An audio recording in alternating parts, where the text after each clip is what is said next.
Patrick from Patriot Homestead, Southern Missouri. Missed yesterday because all I had to do is go to Home Depot and I needed to pick up some more material and some OSB for the siding. I've completed the flooring, and being frugal and cost effective, you get the materials you can afford. So that's why it looks so different. I have gift cards from Home Depot, but not Lowe's. But Lowe's had a better deal for the OSB. But this is not from Lowe's, this is from Home Depot, and unfortunately it's tongue and groove. And as you can see here, it's also almost an inch from the end. So I was able to trim this up to 6 to 8 feet, from that point to here to 8 feet. And that strip that I got from this cutoff was able to fit in there perfectly. I think it'll be fine. You know, it happens, right? It happens. So right now, as you see, I got all the floor in, and it's true 16 by 16, and it's all square.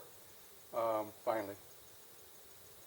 And when you work by yourself, you could always have somebody help you. It would be a lot easier, but you know.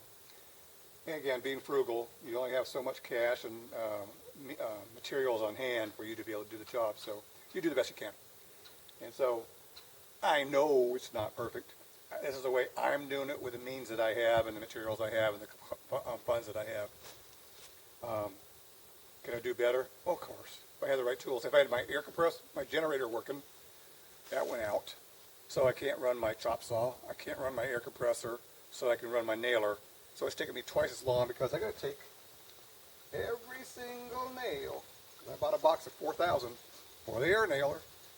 I got to take them out of these plastic sleeves, every single nail, and then hammer it by hand. Thank goodness I know how to hammer. And I have a big old blood blister over here because I hit my finger, so I know how to hammer. I didn't say I could aim very well, but I know how to hammer. So I got it all set up, and I'm pretty happy with it. There's some things I would change next time. So on this side over here, you can see that I've got two 8-foot 2x4s. I've got them laid out for the top and bottom.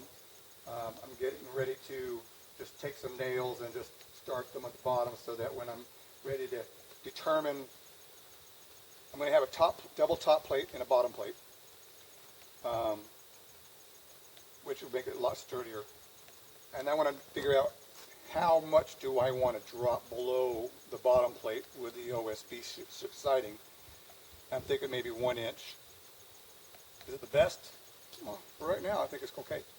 But that means that I have to cut an inch off the stud so that it all can fit in perfectly, and then I can put the roof on. Unfortunately, I don't have the time and really the necessary funds to do a gambrel roof right now. So I'm going to compromise just by getting an 8-foot sheet of plywood, corner to corner. I'm going to diagonal. I'm going to cut that. That's going to be the rise and the pitch of my roof for right now. I'm not going to put sheathing on it. I'm going to be putting tarp on it because I'll be back here in about 3 months. And I have a couple of heavy duty tarps that I'm going to put up there and strap it down and also tap it down with some 2x4s. Yes, it's not the right way, but it's what I have to do because I have a family member that I have to take care of and be back down on Florida this Monday. So my time, and plus it's going to rain on Friday. It snowed last week. It rained last week. It was cold as hell last night. It got down to 23 in my truck. Thank goodness I was able to turn on the heater and warm it up. I did that twice. You have to adapt. It's not a problem. So what I'm doing here is I'm going to put the wall up, and there are going to be four 8-foot sections of walls. I've got 2 windows. I got to go into town and pick up the window that's at Restore because I don't know that I didn't measure the rough opening for that window, and I got to see if they can deal with me on a used cheap front door so I can get in and out of this place. So this is where I'm at, and hopefully the next video you'll see a couple of the section of walls up. What I'm thinking about doing now, this is just thinking right now, it's not definite because it could change tomorrow, okay, is that there's 4 8-foot by 8-foot sections equaling 16 by 16. I'm thinking that I'm going to go ahead and put a wall in the middle all the way over. Reason being, that will be able to support 2 by 6s going across, like ceiling rafters, or floor rafters, floor joist, whatever you want to call it, for the second floor. And then I can have that as a platform to have a bedroom up there. And then over in that corner, I've got a 4-foot by 32-inch shower base. I'm a big guy. I don't like these little 32-inch ones where you can barely turn around and wash any part of your body you need to. So I'm going to put a 4-foot by 32-inch shower base in there. Use the FRS plastic sheeting from Home Depot, and that'll be the walls. Of course, I'll paint the flooring with a waterproofing paint so that it'll kind of absorb. I don't think I have a problem because I got the right drain pipes and all that. And then I'll have a composting toilet. So the bathroom is going to be like this, and then it's going to widen out to 4 feet. The door is going to be here, and then on the other side is going to be a door back to the outside, which will be future deck. So it's going to be like almost an L shape, but a little wider on the bottom part of the L. Think about putting the kitchen over here against that wall.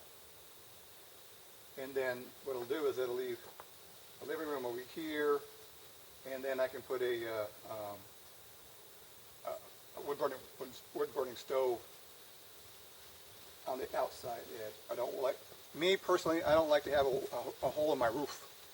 I'd rather have a hole in the side of the house where I can put the T for the pipe, and I can do a clean out that way. And all I gotta do is run the pipe outside. Is it the best? I don't know. It's my choice. So that's the idea that I have that I want to do. So unfortunately, I probably won't be getting a wood-burning stove until after. Hope I'm in the shot. After the winter. So maybe in March they'll become more available, and I can have one so I can put it in here. I brought a futon with a futon mattress. That's going to go in here. I sat here for the first time this afternoon and sat here and had a couple pieces of pizza from Little Caesars. And had it in the little fridge, and all I did was I put a little bit of lard in the bottom of a big frying pan and heated it up and put the pizza crust side down and let it fry a little bit. And got a little real crunchy, and the cheese kind of got soft, but good enough to have for lunch. This is the second time I've had Little Caesars pizza. I didn't have it before, and it's okay. So I think I spent $7 on a pepperoni pizza with extra cheese or whatever, cheese pizza, whatever it is. And so I had 3 pieces last night. I had 2 pieces this afternoon. I'll eat the last 3 pieces for tonight, and that's 3 meals for $7. You can't beat that. I brought myself my SodaStream carbonator. I got a 5-gallon bucket, jug with a pump on it that I use for fresh water. I go into town, I fill it up for what, $1.50 or something. And every day I fill up my, it's not even here. I fill up my liter, I carbonate it, add a little bit of lemon or lime juice or flavoring in it. I have one during the day when I'm working, and then at night I have one because it gets dry at night. And I use that to eat with dinner, and then it's really a good idea. I don't drink soda. I think I've lost some weight, so I think my pants are getting loosened up, because I started off at about 305 pounds, finding out that the VA hospital gave me blood pressure medication, that one of the medications side effect was known to cause weight gain by 1 to 1.5 pounds a month. So I've been on it for 5 years, and I'm wondering why I've gained over 60 pounds, and I'm eating either the same or even better than I used to be eating. So I went ahead and investigated, and of course the doctor said, oh, I've never heard that before. And I'm like, well, maybe you need to check your medications before you start prescribing them. So I got him to change it, and I'm finally starting to lose weight. So I was at 310. When I left Florida, I was 295. That was a matter of 2 months. And I think I've lost maybe 10 more pounds. I'm hoping, at least, because I'm doing more activity here. It's not so hot. It's cold, but it's not as hot as down in Florida. Anyways, I'm rambling on again. Sorry. Again, this is Patrick at Patriot Homestead, Southern Missouri.